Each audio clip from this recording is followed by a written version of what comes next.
1971 का युद्ध, प्रधानमंत्री इंदिरा गांधी, सैम मानेकशॉ, ये कई लोग उसकी पहचान बन गए हैं। और पाकिस्तान को जो मात दी थी वो भारत की एकता और उस दौरान भारत का पक्ष विपक्ष जिस तरीके से सामने आया था मिलकर, वो दुनिया में मिसाल है। क्योंकि एक्सपर्ट कहते हैं कि भारत में किसी तरह का डिफरेंस हमने उम्मीद सोची थी, लेकिन भारत एकजुटता के साथ खड़ा हुआ था।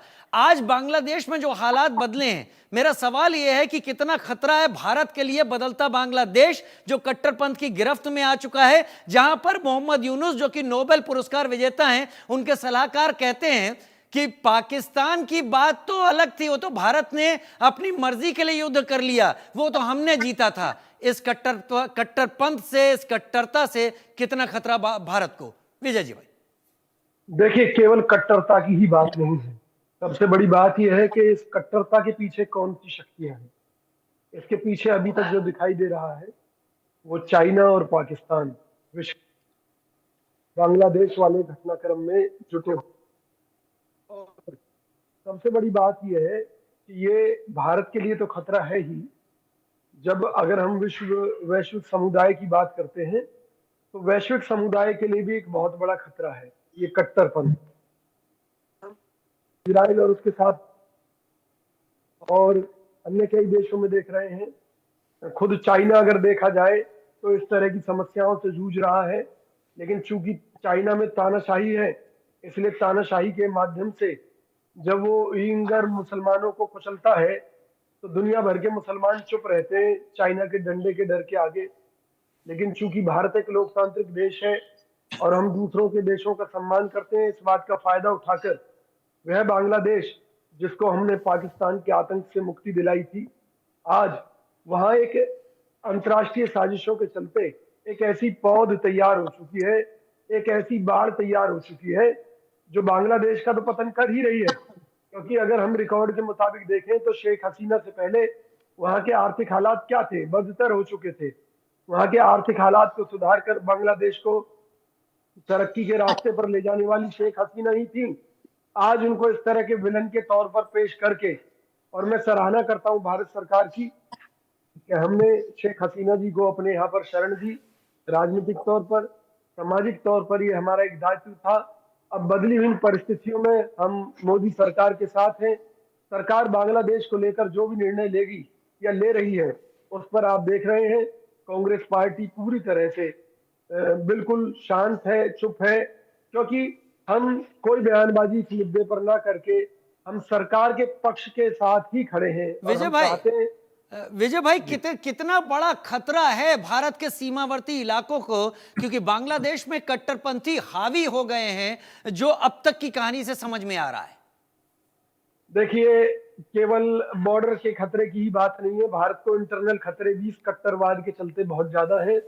अगर वहां पर कट्टरवाद और ज्यादा फलता फूलता है या वहां पर यही हालात हो जाते हैं कि जिस तरह से पाकिस्तान में हिंदुओं का कत्लेआम किया गया था, उसी तरह से अगर बांग्लादेश में होता है तो इसकी आग भारत में भी लगेगी। क्योंकि पाकिस्तान समर्थक या देशद्रोही तत्व मुस्लिम जमात में ऐसे बहुत से लोग हैं जो भारत के अंदर अशांति फैलाना चाहते हैं।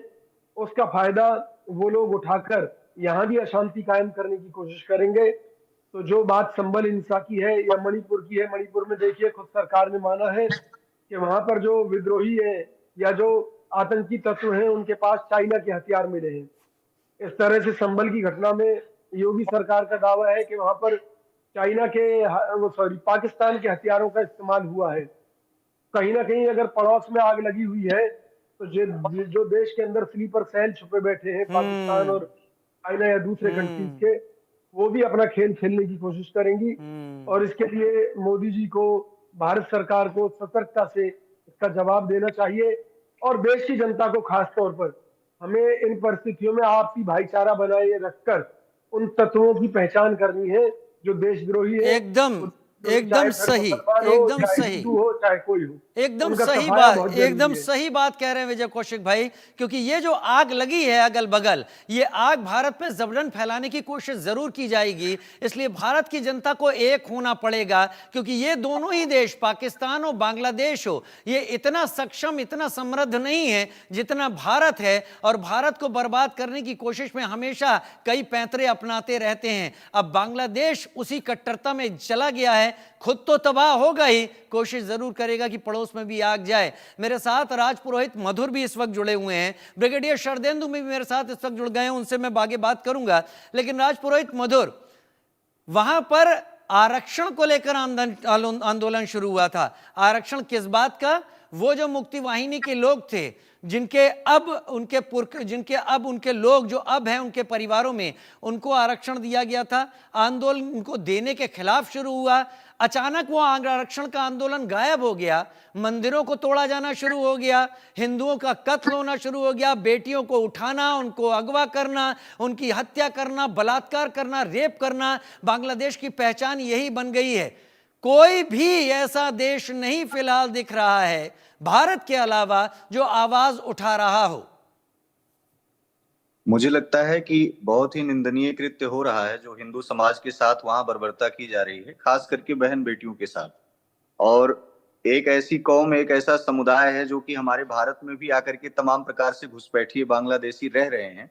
मुझे लगता है कि अगर सरकार इस पर कड़ी से कड़ी कार्यवाही यहाँ भी प्रारंभ करे, उन लोगों के साथ इस तरीके की मानसिकता जो वहां हिंदुओं के साथ अत्याचार हो रहा है, यदि ऐसी परिस्थिति को यहाँ अपनाया जाए और इन जो लोग वहां से वापस आए हुए हैं, यहाँ घुसपैठिए बन करके बैठे हैं, उनको यहाँ से बाहर निकालने का कार्य किया जाए, तो शायद सरकार वहां की ज्यादा संज्ञान इस पर लेने की जरूरत को समझेगी। दूसरा ये कि स्वामी चिन्मय दास जी का जो गिरफ्तारी हुई और अन्य मंदिरों को जो तोड़ा जा रहा है, आदि आदि हिंदू जनमानस के तमाम प्रकार के जो धार्मिक स्थल हैं और उनके जो विचार हैं या उनकी बहन बेटियां हैं, उनके परिवार हैं, उनको नष्ट भ्रष्ट करके यह समाज में या फिर अन्य आसपास के पड़ोसी देशों को, मुल्कों को यह संदेश देना चाहते हैं, जैसे कि हमारे यहाँ ही तमाम मौलाना लोग ऐसी बयानबाजी करते हैं और उस बयानबाजी का फायदा अगले देश में विपक्ष के तमाम लोग ऐसे बैठे हुए हैं जो हिंदुओं के साथ बर्बरता फैला रहे हैं। तो भड़काया हुआ मामला यहाँ का और जाता वहां पे है। तो तमाम चीजें ऐसी हैं, मुझे लगता है भारत सरकार जो है इस पर अपनी कड़ी से कड़ी कार्यवाही करते हुए कम से कम उन मंदिरों के लिए, उन हिंदू जनमानस के लिए, उन आचार्यों के लिए, ब्राह्मणों के लिए, विद्वानों के लिए, उन माताओं बहनों के लिए कोई ऐसा ठोस कदम यहां से उठाए जो कि कई देश सपोर्ट में भी आएंगे, लेकिन पास में ही जो पाकिस्तान है या फिर बांग्लादेश में जो तमाम प्रकार से आतंकी संगठन है जो बर्बरता कर रहे हैं, उस पर कहीं ना कहीं लगाम लगाने के लिए हमारे भारत से ही कुछ ऐसी मुहिम जगनी चाहिए जो साधु संतों के द्वारा तो चलाई ही जा रही है, अपितु इन मौलानाओं के द्वारा जो जहर उगलते हैं बैठ करके समाज को कहीं ना कहीं एक अलग दिशा में ले जाने का काम करते हैं, इनके दिमाग में ये मानसिकता कब पनपेगी किसी एक ऐसे समुदाय के साथ, किसी एक ऐसे जाति पंथ विचारधारा के साथ जो बर्बरता फैल रही है, उस पर किस विधि से लगाम लगाया जाए। यहां से जब ये बोलेंगे, ये टोपी धारक लोग बोलेंगे, तो शायद यूनुस जी को भी ये चीजें समझ में आएंगी और वहां पे ये तमाम प्रकार की अराजकताओं पर थोड़ा सा बैन भी लगेगा।